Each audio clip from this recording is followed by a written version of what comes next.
do. Hey, Donny Walker here, and Andy Lowers. Hello. Andy's a longtime family friend of ours, and his dad works with my dad, and we kind of grew up with his brothers and sisters, and all hang out years ago. So Andy's been following how long, Andy? Oh, 35 years. 35 years. Can you believe it? Yeah. Oh, wow. Wow. How old are you now? You don't have to tell everyone. 28. Funny. So Andy's been trying my second demo, 7310 CS 7310 PW Echo.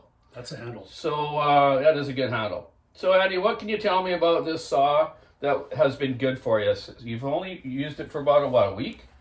I used it for about a week. That's right. Cut some pretty big wood with it.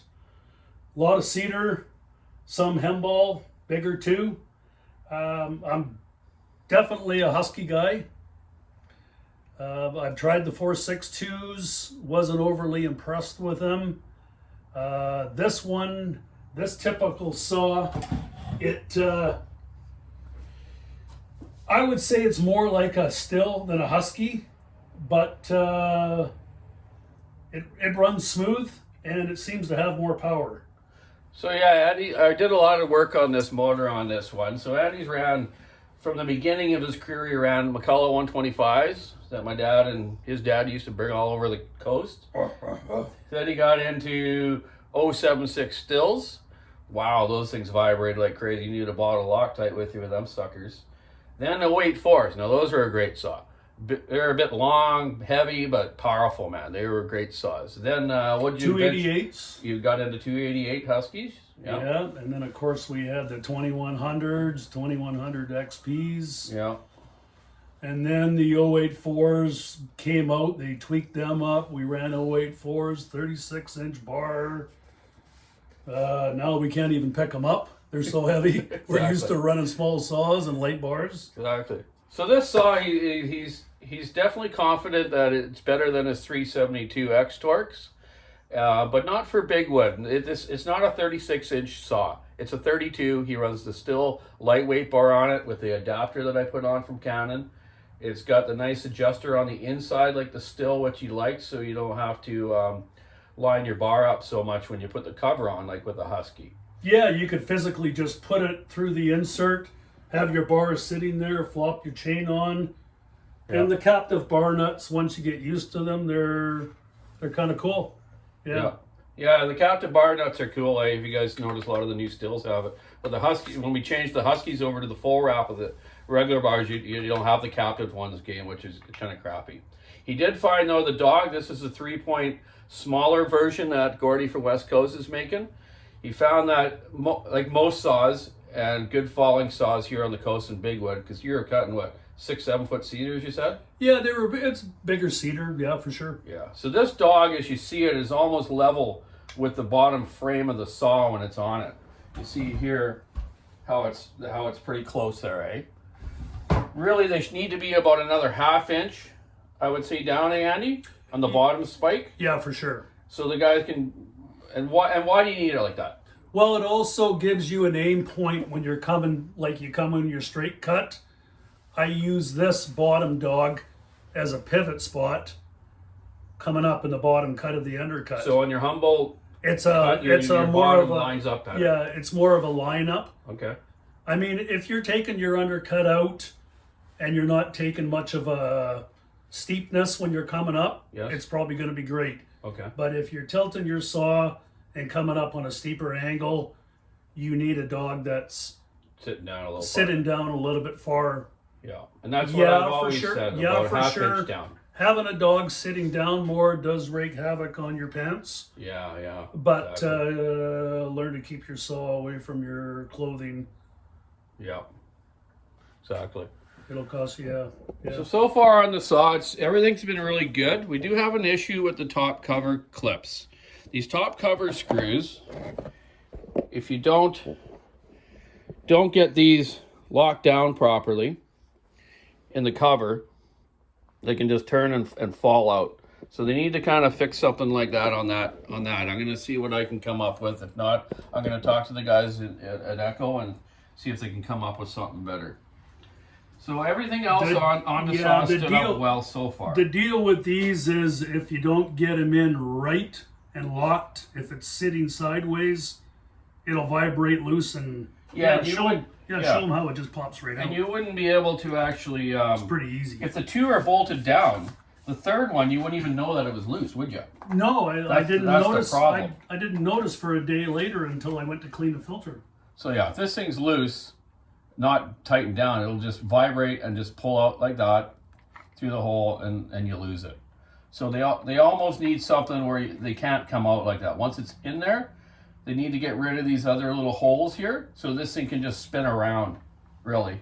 Okay? Yeah, for sure. So you'd have to replace it, but if you have to replace it, then you should be able to just maybe knock this pin out of here and then push a new pin in. some sort of locking mechanism where Yeah. it can't fall out. But Yeah. you know what? Now we know how it works, and we got to always periodically check it, I guess. So that's what I'll just have to tell people when they're using them, or if you have one, to be watching that, eh? So that's a good thing. Other than that, there really wasn't any other problems that have malfunctioned. He did lean it out a little bit more from what I had it set at the shop, but I never got to try it in Big Wood and run it much. But so what I did just earlier, took out his plug and see how he made out. Some guys are very good at adjusting carburetors. Andy obviously knows how to do it, running saws for years. Some guys won't even touch their saws. They bring them into me all the time. Right, Dave? Uh-huh. This plug, you look at it. Nice tan, little bit of blackness, but tuned just right. So it does have a rev limiter ignition. So if you turn that high in anymore, it'll start turning white and run 2 lead. He's got it set just right, and he's been in, like I say, Big Wood with ground chain too. He runs ground chain 75 EX, I think, 75 chain. Yep. One other thing, the old dust flap. The side here is not bad. Didn't really come in your face much. Nope, not But at all. this rubber piece here is gonna come off. He's chucked the chain twice. A couple little scars here, but I'm gonna rivet a leather strap on here and rivet this rubber in better, so then we don't have that problem. Do you think I need the center washer in there? It is a bit of a pain in the butt lining this up with a sprocket, but it's one of those things where you gotta. Okay. The thing with the rivet is, sometimes if you throw a chain, you gotta actually take your whole cover off and put your chain on that way, Right. opposed to leaning over and Working it back on. working it back on the sprocket. So Okay. either way, I don't work kind of used to the rivet, but whatever. It's Yeah. Okay, so I'm going to put a dust flap on it though to help save that rubber. So the other thing we had was oiler. Oiler actually worked too good. Now, how many of you heard that out there before, eh? totally, yeah. You know, usually it's not enough. So they do have an adjustable chain adjustment here, chain oiler amount adjustment. It was at max when it left. I figured it needed to be max. He turned it in about a quarter turn. You can feel a little kind of a click there. That was the magic mark. So he was using 1-to-1 gas to oil ratio, right? Perfect mixture, yeah. Yeah, perfect. How is the anti-vibration and how does it fit the A tree? little bit more vibration than, let's say, a 372. Okay. For me, not as much as a still, for sure. Yeah. In the top handle. Yeah, and the top handle. The I bottom never handle felt fit it. nice? I never felt it in the pistol grip at all. Okay. More in the handlebars. I didn't isolate whether it was on this side or on top, Okay. but nothing we can't handle. I mean, no. It's not that bad. Yeah. Yeah. Okay. I mean, we go back to the 2100s and all that shit. So, So overall, it's actually very nice anti-vibration. yes. Yes. Okay.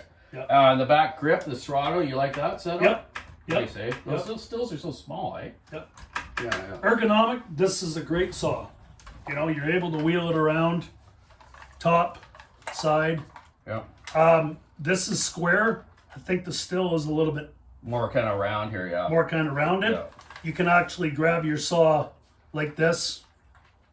Yeah. It's quite good. Right on. Power more than the X work. More than the 372. I think so.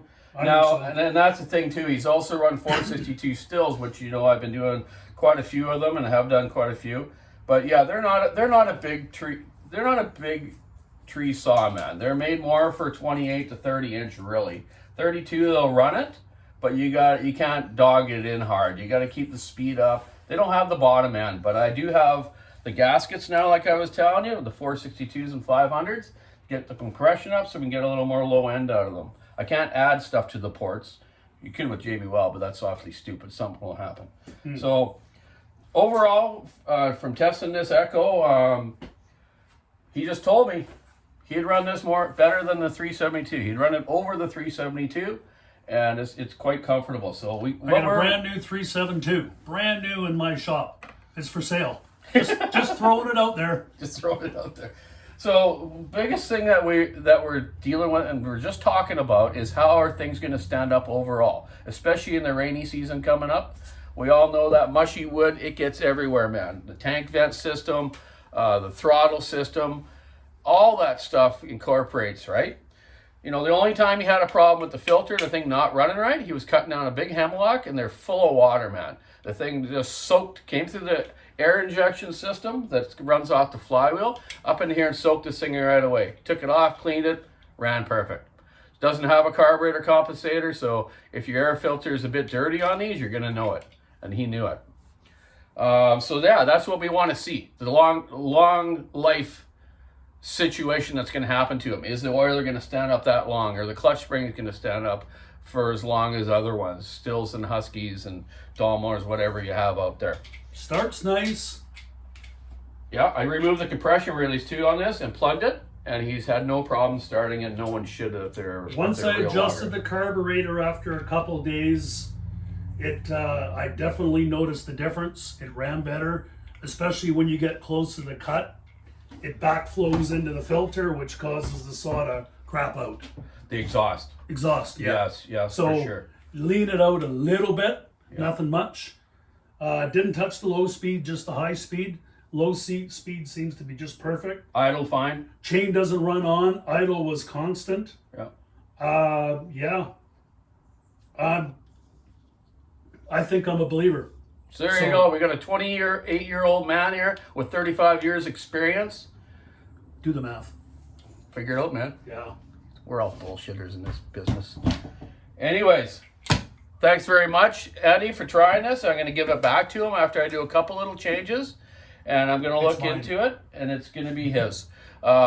These have 2 thick rings as well, so you know, like really, it was probably just breaking in at the end of your shift. About 10 to 12 fuel tanks, and it really should have turned on a little better. Yeah. So there you go. Longevity. Hey, we all said the same thing when we ran the 372 when it first came out. Exactly. This saw isn't going to last. And I think it's lasted the test of time. They did, man. So, yeah. Yep. So, yeah, we got flimsy, new material. It looks cheap, but hey. Yeah, it's working. It's working. Yep. We said the same about those 462s when they came out. Well, that thing's never going to work. That's right. Too cheap. Light, and exactly. look at, yep. Scared to put it in the back of a pickup even when going up the hill. That's right. Yeah. So time will tell, I guess. Yep. Well, thanks, Andy, for talking to me about that. So you guys, there you go. I told you still I'm going to get into the bush with my other test saw Echo. I'm going to wait till after fire season here. Now I went from having a really late or beginning of a summer till summer's almost gone, probably in a couple of weeks, and we'll be into the rain again. So a real short summer for us this year. But when it gets a little bit cooler out, I'll get out with Dean Belowski and his guys, and we'll get out and watch him fall some trees and have a talk to them on the way up there and the way down. So hey man, keep your saw on the wood, stick in the ice, rub on the road, air conditioner's working. Have a great week. We'll see you soon.